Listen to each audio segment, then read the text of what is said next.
Thank you all for coming. My name's Paul Easnam, Chair of Environmental Science and Technology. And I first want to thank the Department of Animal and Avian Sciences for hosting this seminar that was rescheduled from a snow day last week. Thank you very much. And you may have seen some flags on the wall. So today's seminar is going to be a particularly interesting one, I think. And it really is a pleasure to introduce today's speaker. Most of you will know today's speaker, Dr. Bill Bowerman, when he served as the chair of ENST for 11 years? 12 years. But today we're going to focus on his research, and he does some great research. Bill is a professor of wildlife ecology and toxicology in ENST at the University of Maryland. He previously served as the United States co-chair of the International Joint Commission's Great Lakes Science Advisory Board and the Northern States Bald Eagle Recovery Team. It's quite a mouthful. I had to read that, but that's pretty impressive. He's a member of the National Academy's Standing Committee on the Use of Animals in Research, and he's also a fellow of the American Association for the Advancement of Science. And he's the inaugural honoree of the Mary Todd Sabbatical Award by the Honor Society of Phi Kappa Phi. So he's here today to discuss his sabbatical project. And so I hope you join me in welcoming Bill. Thank you very much, Bill. Thank you. And it's my pleasure to talk to you about what has been consuming my life since about May of 2023. So I'm going to give you a bit of background on bald eagle populations. I'm going to talk about a case study that we had, discovery of a problem, high path avian influenza, use of a weight of evidence approach, and then give a little talk about ecosystem health versus One Health, and then some of the lessons that I've learned. So for background, this is my primary bird that I've studied for 40 years, bald eagle, but it's a sea eagle. It's one of 9 species. What adaptations for sea eagles are, they've got wide, strong wings for carrying a very heavy prey up to the nest sites. They have very curved talons and spicules on the bottom of their feet to grab onto slimy fish. They have no feathers on the lower part of their legs because they evolved in the north, so ice doesn't form when they're grabbing the fish. And they've got very strong beaks for tearing flesh. The only one of the sea eagles in North America is the bald eagle. They're very important in culture, whether it's a Scottish stone drawing, a Japanese art, Byzantine coins, or to Native Americans, it's a very important species.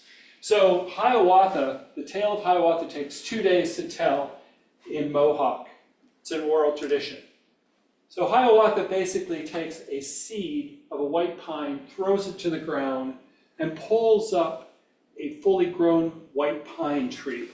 And under the tree roots were placed the weapons of war. The 7 civilized tribes were coming together. Hiawatha places the white pine back down, and upon the top of the tree lit a bald eagle.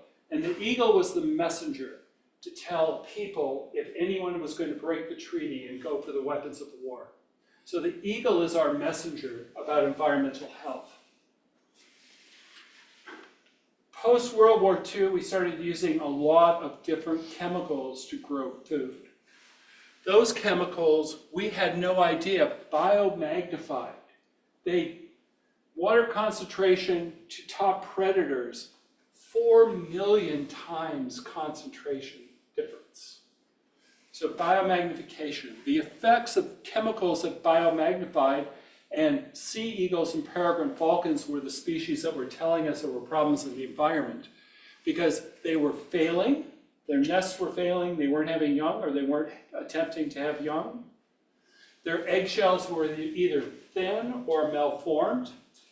And later on, we saw other effects of other chemicals like coplanar PCBs and developmental deformities. So again, the eagle was our messenger. Something was wrong in the environment. The project that I have been working on began in Michigan in 1961.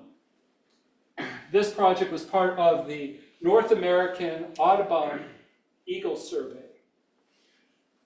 The green area are the forested areas in Michigan, and that's where all the eagles were nesting and where the forests were. In the late 1980s, we started up at Voyageurs National Park on the US-Canada border as our out-of-basin control sites, but we've continually monitored eagles in Michigan since 1961. Why do we know so much about eagles? Well, they have a bright white head and tail, and they build nests on the top of a tree. So since the early 60s, we've been able to fly and use an overwing plane to see a nest site. And in those nests, we fly over them to see who's attempting to breed in March and April. And we see if the nests are repaired, if there's an alternate nest replacing an old nest, and if there's just single adults in the territory. We come back in May and June and we find out how many had young, were they successful, how old are the young, and were there any unhatched eggs we can see. A subset of these trees we climb. We go up to 140 feet into the air to get into the nest sites. Using a climber, this is my good friend Terry Grubb, ex-Navy SEAL who used to climb for me. And we put the nestlings in a bag. You can see we have 1 to 3 nestlings. And sometimes we find unhatched eggs, and we lower the nestlings down to the ground. And then we collect blood samples out of the wing vein. We can collect up to 12 cc's of blood.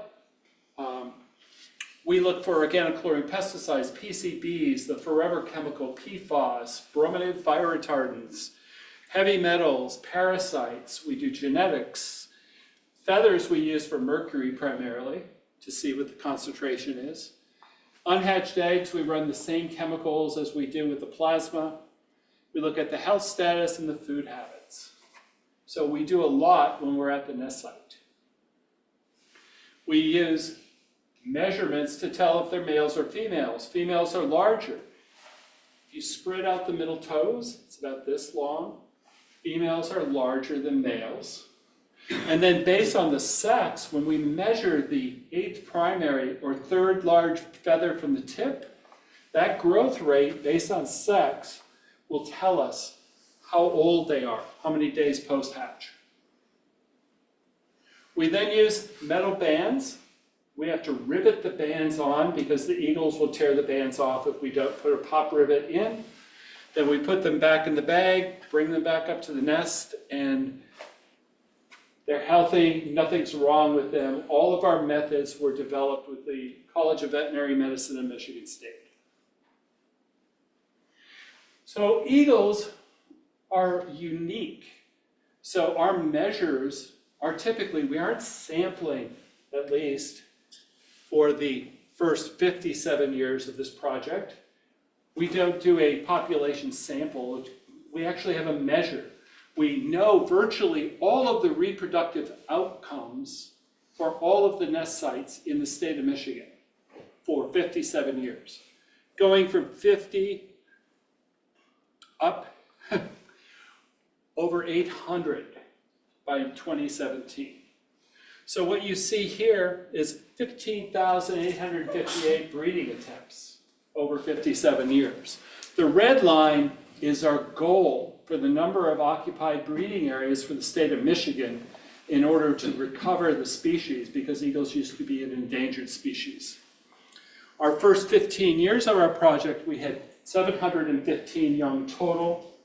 In 2011, we had 722 young in the state of Michigan in 1 year. 1973 is when we banned DDT and many of the organochlorine pesticides. And when I started here in 1984, we didn't know if there would be bald eagles in the year 2000. And we didn't realize we were at the beginning of the recovery with an exponential growth rate curve starting up. So things are going great, right? Lots and lots of eagles. Productivity was a measure that we utilized in order to take a look at how healthy the population is. So on average, 1 young per nesting attempt is a healthy level, uncontaminated. That's what we were going for all 5 of the recovery teams. 0.7 was the break-even point, theoretically. And you can see, since the late 70s, Michigan has basically been at that 1 young per occupied healthy level. Remember this, back in the 1960s and 70s, before we banned these chemicals, we're around 0.7. Not very good reproduction. These are all of the known breeding areas for the state of Michigan between 1971 and 1975. There were only 3 on the Great Lakes. All 3 were along the Lake Superior shoreline, the least contaminated of all the Great Lakes. And those in the lower peninsula were all above hydroelectric dams that blocked migration of Great Lakes fish that were heavily polluted. By 2010, you can see a great recovery, a lot more nest sites. Now remember, see how densely packed this area is? Remember that in just a few slides. By 2017, we were up to 843 breeding areas in the state from 50. When I started, 140 pair. 2017, I used to just say we got trumped, but that's nothing compared to now. We stopped doing annual surveys for the entire state, so we only had a small population. The eagle was being used as the indicator or the messenger that the 5 areas of concern where eagle and other wildlife populations were impacted by chemicals were then going to be healthy. So we still maintain 350 pair of aerial surveys in this area in the lower peninsula. And you can see our goal in the recovery team was 50% were that had young each year. The green dots are nest sites that were successful. They had 1, 2, or 3 young. The red are unsuccessful. 2/3, 67% of these pairs are producing young. Great, it's perfect, excellent. Things are really going well. So then, this is our Michigan case study, and this is what launched me in my last couple of years. We had 4 projects going on that year. We have our Area of Concern project, where we're trying to see whether or not these areas we're cleaning up with the Great Lakes Restoration Initiative, which was billions of dollars of the Great Lakes to clean up these polluted sites. How well it was doing, and can we delist those polluted sites because we've remediated the polluted areas. So the green areas, all we were doing in 2023 was surveying.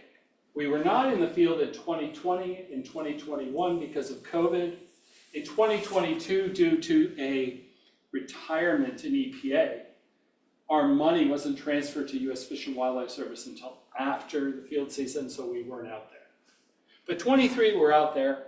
Now, they had put in a lot of money to remediate the River Raisin near Monroe, near Ford Motor Company. And so we wanted to do a lot of work down there in the red area. They wanted us to collect 25 samples. We collected 12. A lot of dead trees, a lot of private landowners that didn't want us on their property. So it was kind of hard to get our 25 samples. The other areas we were looking at were Lake Huron for the Lake White Area Management Plans, looking at PFAS with the forever chemical.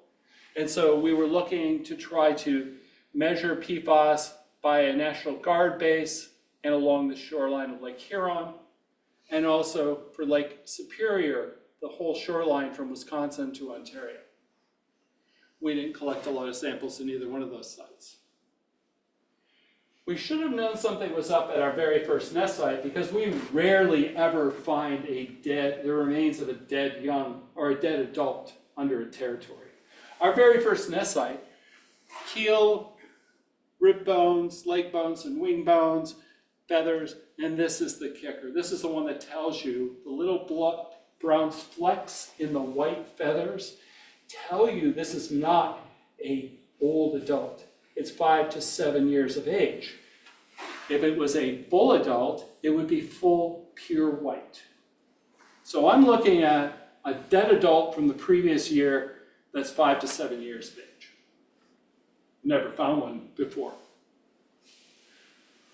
Told you there was all the private landowner issues and dead trees we couldn't climb. Cottonwoods are not fun to climb because a lot of them are really dead and they're not safe. So we didn't care about not getting all our samples in the southeast. But we went north, and this is my map that I'm looking at. Remember that I was showing you 2/3 of the sites were green? Well, it's green or blue because I ran out of green ink on my marker. Look at all the orange, okay? The only thing in 40 years that's ever scared me was that map. I should get 120 nestlings available to sample 30 in this area. I ended up at 12. Lake Superior, I expected to have 90 nestlings along the shoreline. We got 7. Okay? My pilots are freaking out. They've been flying 25 years. They are seeing nest sites where nests are not repaired. There's no adults in the territories. There's no alternate nest sites. They were adding nest sites every year in the lower peninsula, as many new nest sites they were finding as totally existed in the 1970s. So here we are. What happened to the eagles? Where did they go? So we went back in here, and thank you, Jennifer, for maps like this. This was 2022. This is the year I wasn't out there. You know, we had heard something, there was some bird flu in Michigan, but we were out there in the field. I was mainly dealing with COVID back here. Look at all the red. So we have more failures that year. We know there's bird flu in the eagles. We don't know how much. Other species were impacted in Michigan. The DNR had so many cases of bird flu across the entire state of Michigan. They canceled every single bird banding permit and stopped bird banding in Michigan in 2022. And again, we weren't in the field. 2023, we still have a high number of failures. This is the year where I'm not finding things. 65 fewer breeding areas in those 350 pairs that I measured. Vast areas, again, no adults, no nest repairs, and very few nestlings where we wanted to sample. Here is a necropsy. These are the number of dead eagles turned into Michigan, DNR. We had just published a paper in 2020 on 32 years. So we've got a good baseline study. 1,400 total and 90 total eagles, 1,300 at diagnoses. 2022, 222 dead eagles in 1 year. If we say citability is equal to the band recovery rate, which we know is a overestimation, that would be equivalent of 2,300 dead eagles in the state of Michigan for that year. Our productivity numbers, pre-COVID, and of course you can't fly these 2 years because you can't have 2 people in an airplane because of COVID.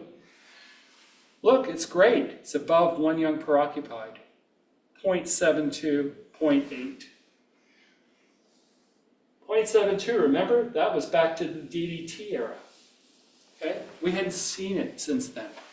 This number is artificial. Remember, I have 65 fewer pairs than I had the year before.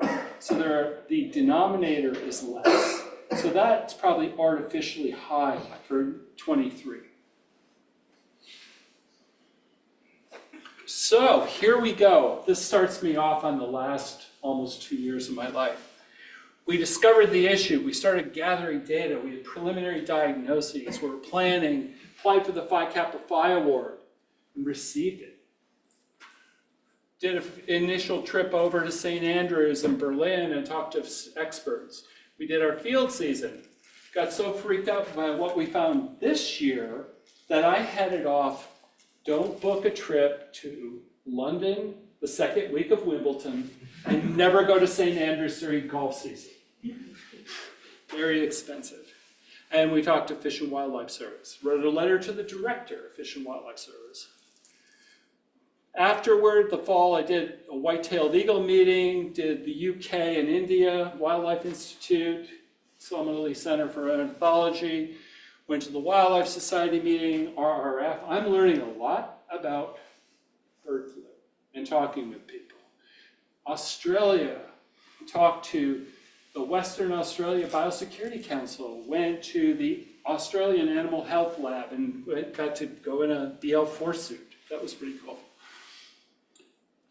And ended up in South Africa, and now here we are. I'm out. Synthesis, writing, this is all I have to do for the next probably a couple of years of my career.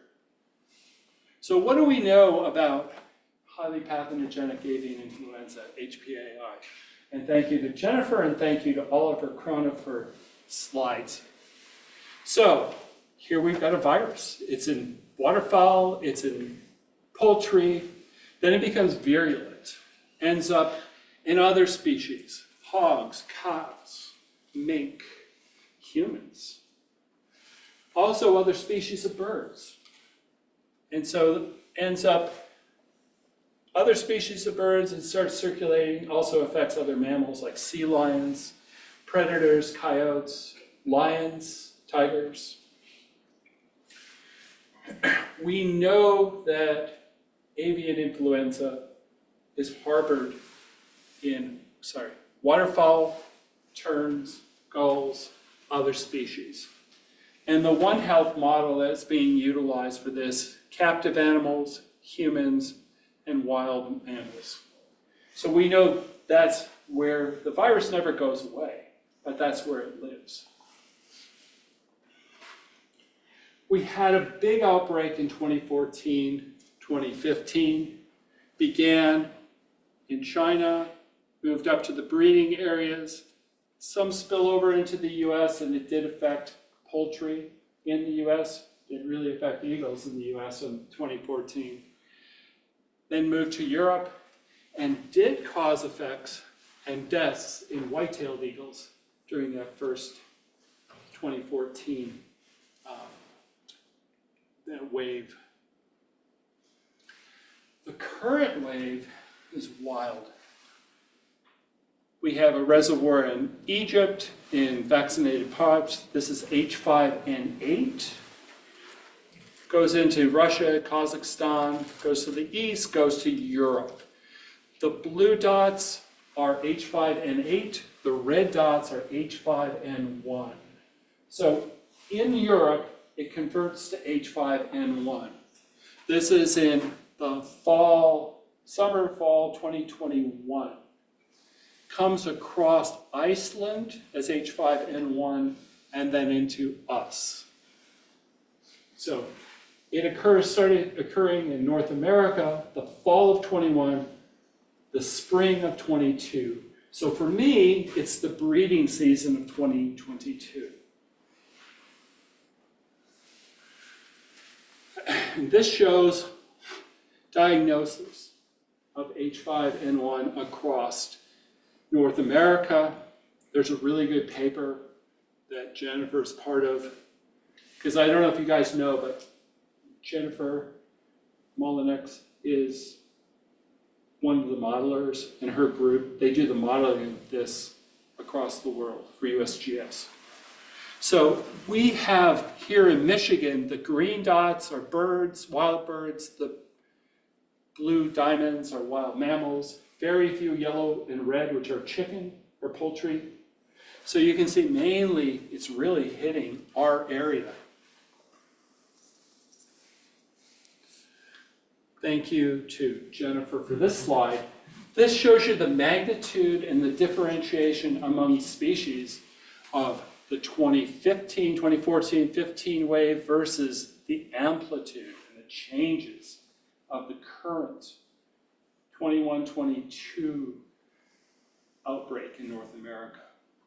So you can see many more raptors, many more colonial birds, gulls, waterfowl, and of course, poultry.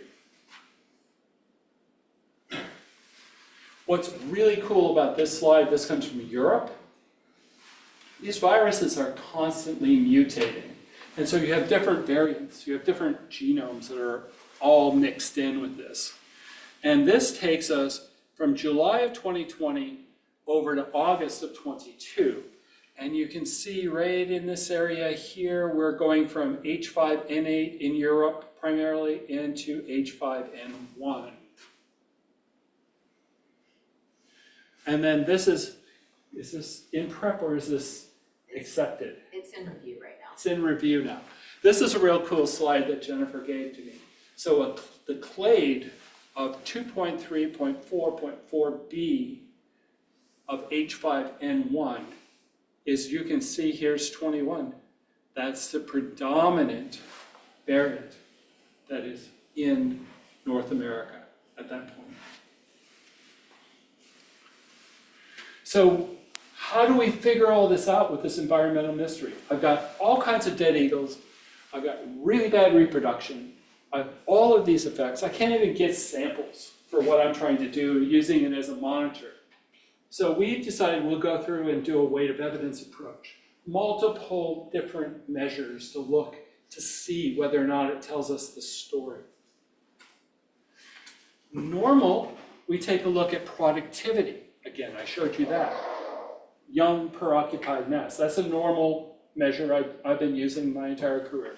Success, 50% or more success rate. Cause of death. We've got good background data on the cause of death. 32-year study. Can't beat that. We need to figure out something else though. Some degree of activity. This is a virus, it's a disease. It doesn't necessarily kill both adults. So if there's only one adult in a territory, let's see how many of those there are too. So we go into some degree of activity, an old measure nobody really kept up with for our birds of prey. We also did comparisons. Our 350 pair, we're still measuring. We've got the unique study areas, the LAMPs along the Great Lakes, and then we do statewide analysis. How do we assess impact? We go to a little finer scale than the state. We're going to go county by county and take a look at effects. In order to do that, we need to know, since we're no longer flying everything, we need to project our population out. So we use that as a 3% growth rate, which is conservative for us.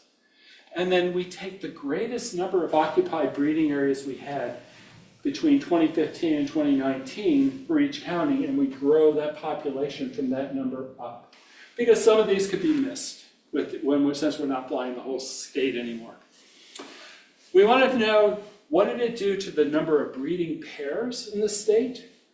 And remember, the wave comes in 21 and in the winter of 21 and 22 during the breeding season. I can't compare 22 because that's the disease incident.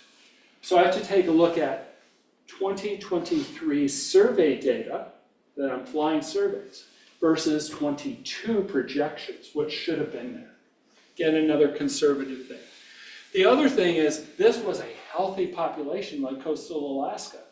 There were a lot of non-breeding full adults that are waiting for territories. We call them floaters. So theoretically, if they weren't impacted, they should start filling in the territories that were impacted. So we want to know, were the floaters impacted? So we looked at 2024 estimated population versus our actual survey data to look at those. Here is our primary diagnosis for cause of death. for all of the eagles. Background is in red, 32 years of data. Primary thing that kills eagles, trauma. Almost 70% are hit by a car feeding on a deer carcass on the side of the road. Poisoning, next one. 95% of the poisoning are lead poison from hunters. They kill deer, deer get away, or it's a gut pile. Starvation, disease is only 7% of cause of death. And then you see they get electrocuted, they get gunshot or trapped, some of them drown. The asterisk are significant differences, p less than 0.0001 between time periods. So you can see significant decreases in trauma, poisoning, starvation, gunshot, other. Disease, significant increase. 41% of all death sites are now this. 89% of the disease are diagnosed positive with HPAI. And just remember, at the beginning of this, we weren't testing for HPAI, so we may have missed some at the beginning. All the necropsies were done by Julie Milotti, Michigan DNR, and Michigan State's Animal Health Diagnostic Lab did all the HPAI monitoring. Going to some degree of activity, occupied plus single adults. About 90% of the pairs breed in our 350 pair survey area in a given year. What was really interesting in this, 2022, the year of the disease outbreak, we show a significant 2% or 5% decline in the numbers versus this average. So we already start to pick up the effects of bird flu in the first year. The greatest decrease, we were down 13% in 2023, and it's increased to 9.6% decline in 24. So there is an impact in our areas.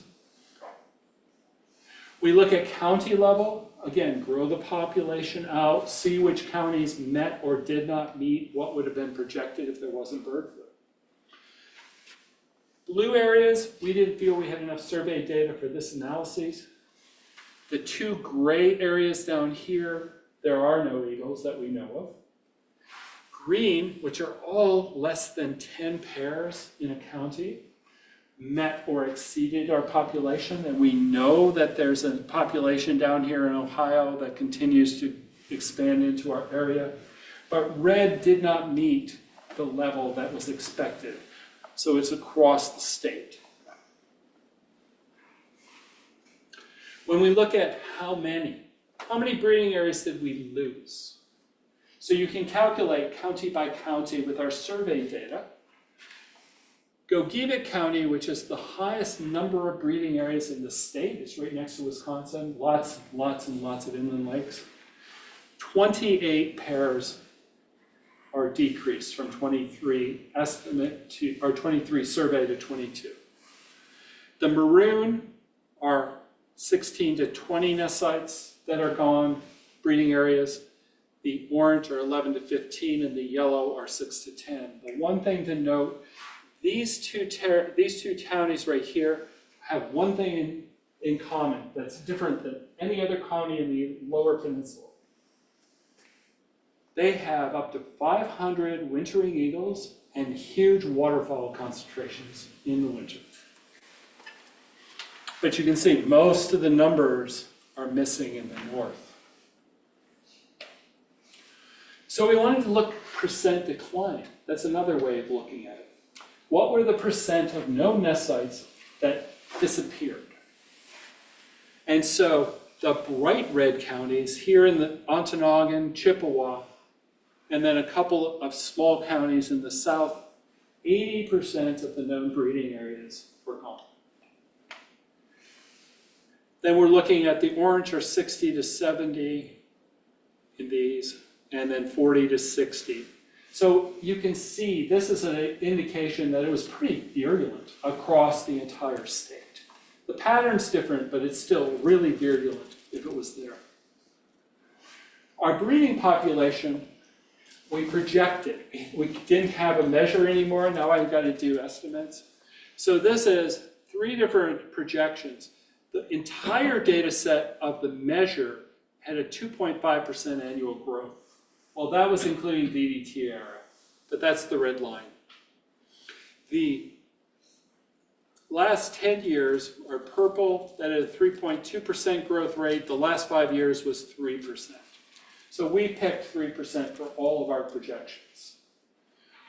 So looking at that, we're assuming with all of these, there would have been no impact. We just projected it all the way out. And this is also based on the number of breeding areas. So if we're looking at our impact to the number of breeding pairs that were affected across the state by county, comparing our 23 survey results and our 22 estimate, we lost 434 breeding pairs, or 40% plus or minus 1.8% of the population, of the breeding population in a single year. What about the floaters? We wanted to look at 2024. Did we see them start to fill in? There's all these breeding areas open. We still have a loss of 430 pair. So as a projection, here is where we would have been in 2022 in any of the 3 models. This is our actual number of what we had in terms of breeding areas. So we had an additive mortality population level effect in a population of over 1,000 breeding pair.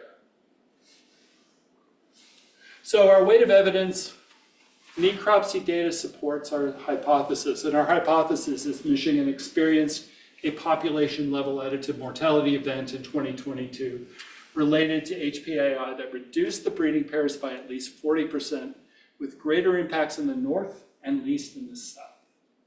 Again, necropsy supports it, aerial surveys and occupancy support it.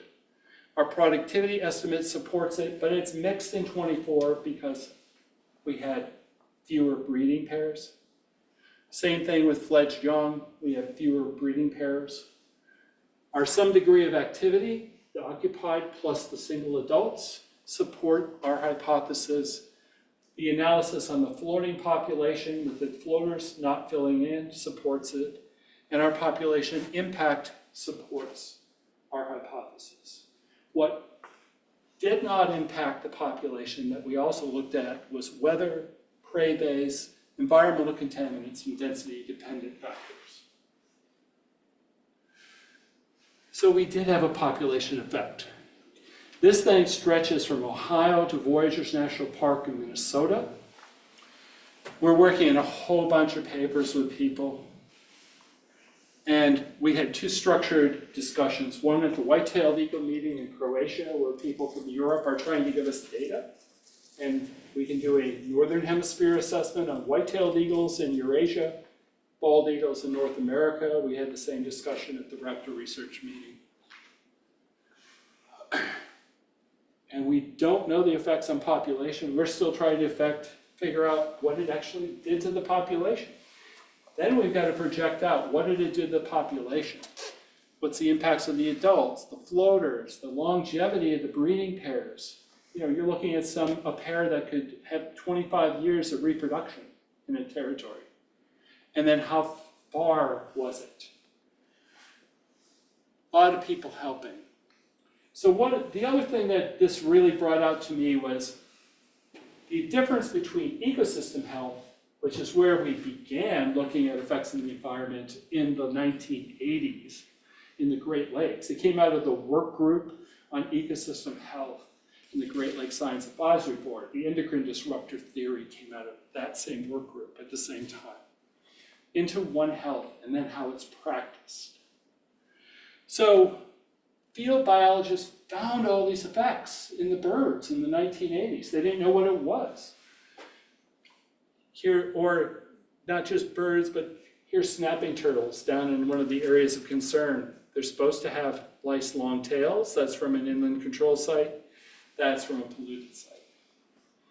So we had what we call the Great Lakes Embryo Mortality, Edema, and Deformity Syndrome, or GLEMEDS.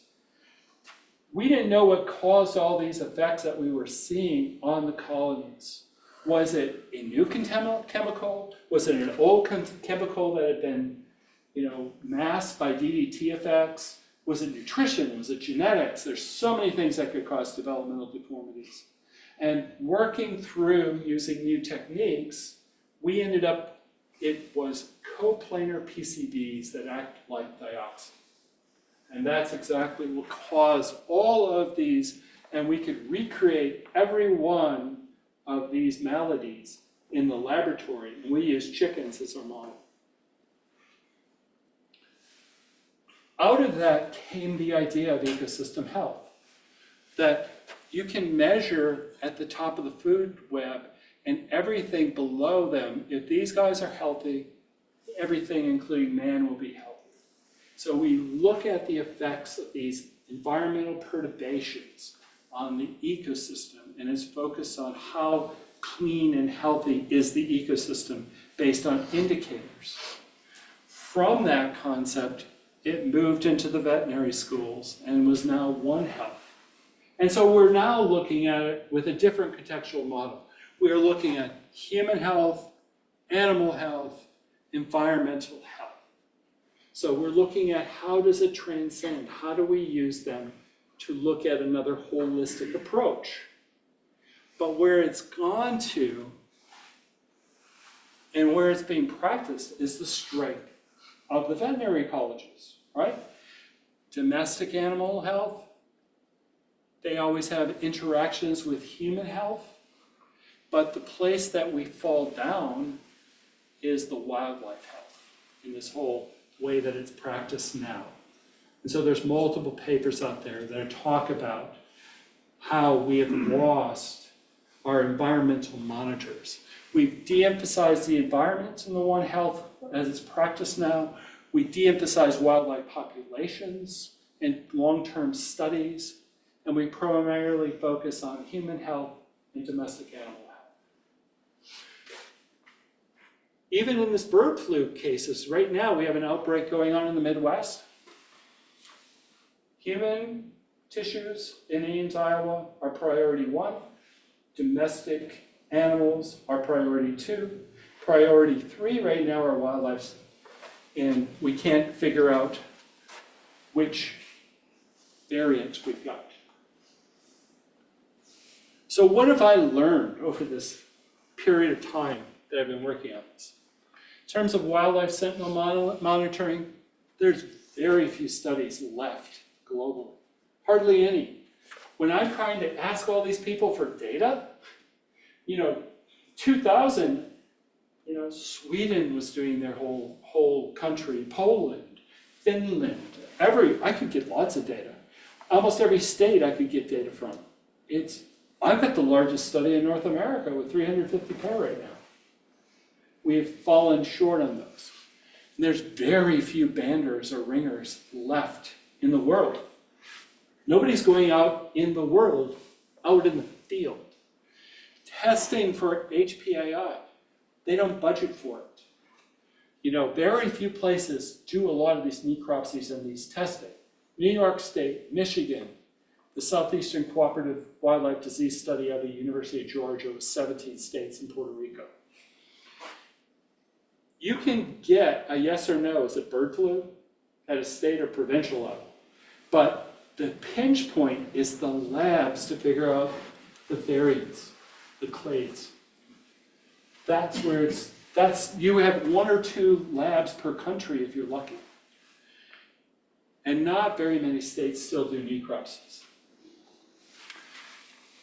In our field responses to die-offs, the first responders are wildlife rehabilitators and conservation officers. They have spotty training, they got no PPE, and with this variant they need it. And they don't know viral spread. They don't know disease models. And these rehabilitation centers, sometimes they're moving animals hundreds of kilometers. So it's a very high probability you're going from a dirty area to a clean area. And in some of the zoos in Australia, you could be bringing all of these into these areas that are wildlife rehabilitation hospitals, zoos, and then exposing the public. In most places that I've traveled, if you have a single animal that is positive for HPII, they euthanize the entire facility. In South Africa, though, African penguins are critically endangered, so they segregated them and they came up with a quarantine method and they saved a lot of their African penguins and didn't euthanize them. So we do have some examples of how to save endangered species. Additional complexities, is this the next pandemic? Well, some people would say it is. It's already here. This is a pandemic. Some of the mutations, there was an article in Science that a single mutation would make it very easily transmissible human to human. I don't know. So far we haven't seen very many cases of human transfer so far. But we need to continue our vigilance in order to ensure the safety. And we need to educate the public. Do not handle dead or dying wildlife. And the public doesn't understand that yet. With the new variant, the D1.1, that could cause disease. And it was linked to the single death that we've had. Current events. Without saying anything about anybody or anything, we're impacted, right? There are fewer field people left that are going to be out in the field this year. We don't know the impacts to our human health agencies. We decrease our surveillance monitoring. We have unknown impacts to the response, depending on who got fired. There are unknown impacts to this diagnostic testing. How many places are going to be tested? I am personally helping raise money among two of the great big conservation organizations in Michigan because we need $41 per sample to analyze for HPAI that the state doesn't have this year because their license fee increase didn't go through last year. So we're trying to get the money to Michigan State's Animal Health Diagnostic Lab. And let's face it, the public is tired of viruses. There's a fatigue from COVID. So even if it starts, how are they going to respond? All of this, if it does become more virulent and does become the next pandemic, will have greater chances of catastrophic effects because our safety nets are decreased. So here's the outcome of my sabbatical. Because of $50,000 from Phi Kappa Phi, I went all over the world. I've been to 5 countries, 5 continents, 14 countries. I've talked to 7 universities, 4 NGOs, 6 governmental organizations, went to 3 different scientific conferences, 18 seminars, 6 briefings to agencies. I talked to a lot of people and learned a lot.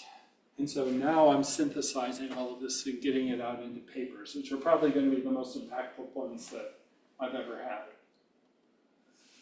And it's fallen down, but I do have flag number 33.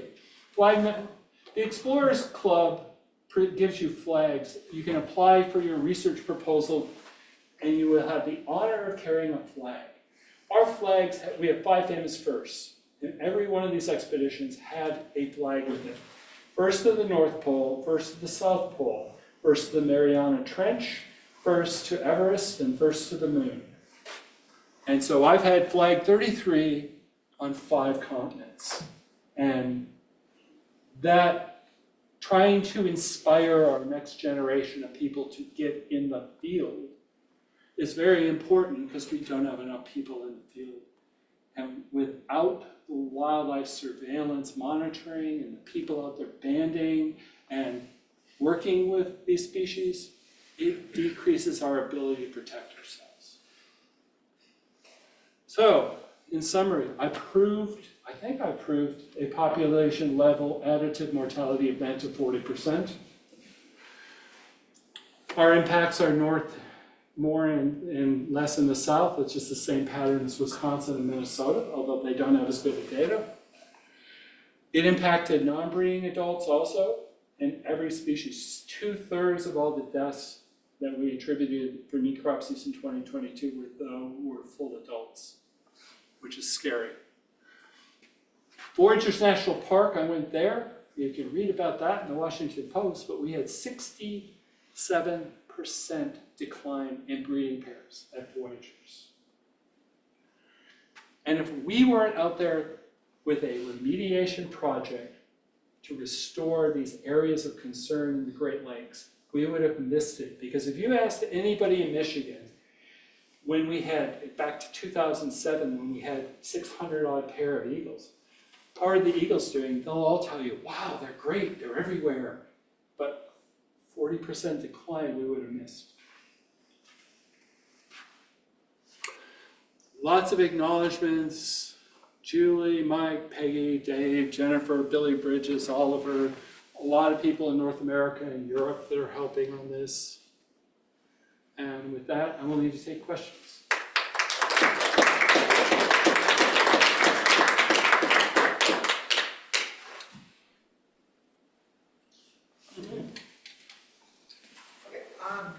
The question I'm curious, how do you do this? You use a telescope to observe this eagle, or just you want to catch them through this kind of study?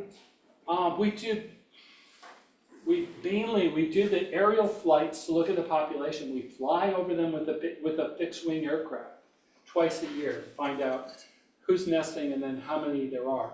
And then we do sample the nestlings by going up into the trees. Also, we do necropsies on every dead adult or every dead eagle in the state of Michigan. And we've done that for 34 years, 35 years. It's a pretty broad area. You capture every. Yeah, Michigan is 150,000 square kilometers.